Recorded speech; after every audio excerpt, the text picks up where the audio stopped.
एक समय की बात है। सीतापुर नाम के गांव में एक छोटा सा परिवार रहता था।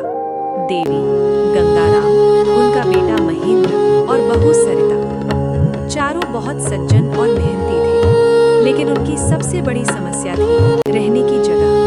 न कोई घर, न कोई अपनी जमीन और न ही छत जहां चारों एक साथ चैन की नींद सो सके। बरसात आती तो वे कहीं किसी के ओसारे में रात बिताते, धूप पड़ती तो पेड़ की छांव ढूंढते।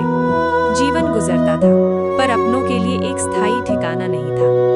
एक शाम गंगाराम ने थकी हुई आवाज में कहा, देवी, कब तक हम यूं ही दर-दर भटकते रहेंगे? मुझे लगता है कि हमें कहीं अपना घर बनाना ही होगा, चाहे जंगल में ही क्यों ना बनाना पड़े। देवी ने गंगाराम की आंखों में देखा और कहा, घर ईंटों से नहीं, इरादों से बनते हैं। अगर तुम कहो तो हम चारों मिलकर नया जीवन शुरू कर सकते हैं। महेंद्र और सरिता दोनों ने तुरंत सिर हिलाकर कहा, बाबा, हम साथ हैं। जहां आप कहें वहीं घर बनाएंगे। बस यही पल उनकी जिंदगी का मोड़ बन गया। अगले ही दिन चारों थोड़ा सा अनाज और कुछ बर्तन एक गठरी में बांधकर जंगल की ओर चल पड़े।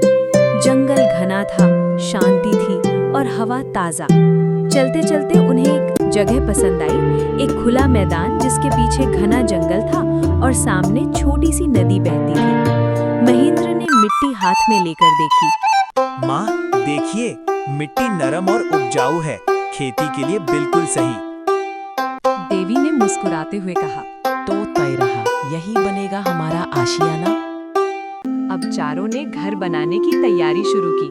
गंगाराम और महेंद्र पेड़ों से लकड़ियां लाते, सरिता मिट्टी गूंथती और देवी दीवार को चुपड़ने में मदद करती। सप्ताहों तक मेहनत चलती रही। दिन में काम, रात को आग के पास बैठकर खाना और फिर सुबह नई उम्मीदों के साथ उठना। धीरे धीरे उनका घर तैयार हो गया। लकड़ी का मजबूत ढांचा, मिट्टी की दीवारें और घास फूस की छत। जंगल के बीच खड़ा हुआ वो घर भले साधारण था, लेकिन उनके लिए वो दुनिया का सबसे सुंदर घर था।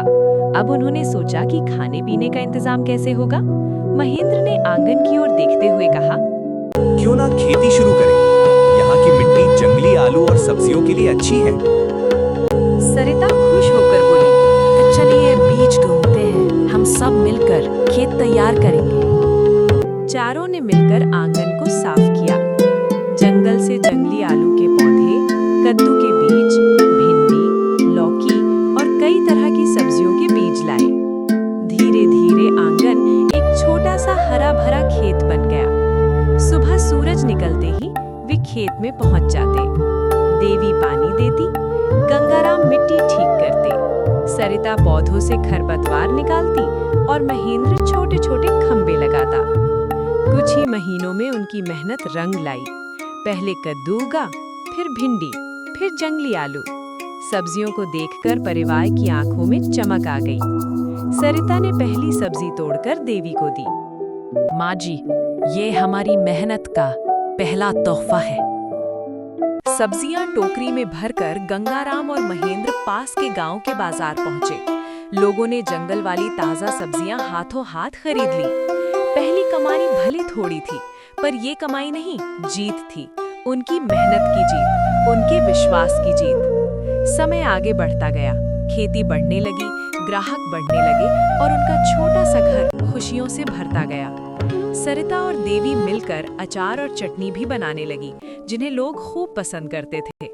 गंगाराम और महेंद्र नई नई फसलें खोजते और लगाते, लेकिन जिंदगी हमेशा सहज नहीं होती। एक रात अचानक तेज तूफान आया। हवा इतनी तेज थी कि कच्ची फसलें झुकने लगी। सरिता घबराकर बोली, हमारी मेहनत मिट्टी में मिल जाएगी।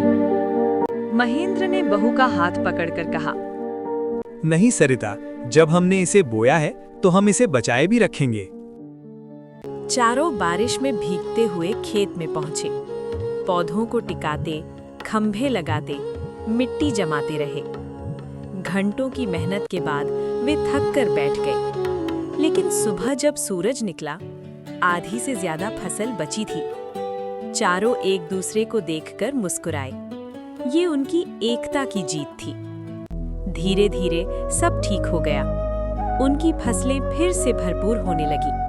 बाजार में उनकी सब्जियां मशहूर हो चुकी थीं। लोग कहते, जंगल वालों का सामान सबसे ताजा और सबसे शुद्ध होता है। अब वे पहले से ज्यादा कमाने लगे। उनका घर पहले की तुलना में मजबूत और सुंदर बन चुका था। चारों मिलकर हर शाम आग के पास बैठते, खाना खाते और अगले दिन की तैयारी करते। एक दिन देवी ने भावुक होकर कहा, हमारे पास न जमीन थी न घर, बस 4 लोग थे और 4 दिल। और देखो आज हमारे पास सब कुछ है, घर, खेत, सम्मान और खुशियाँ। सरिता की आंखें भर आईं।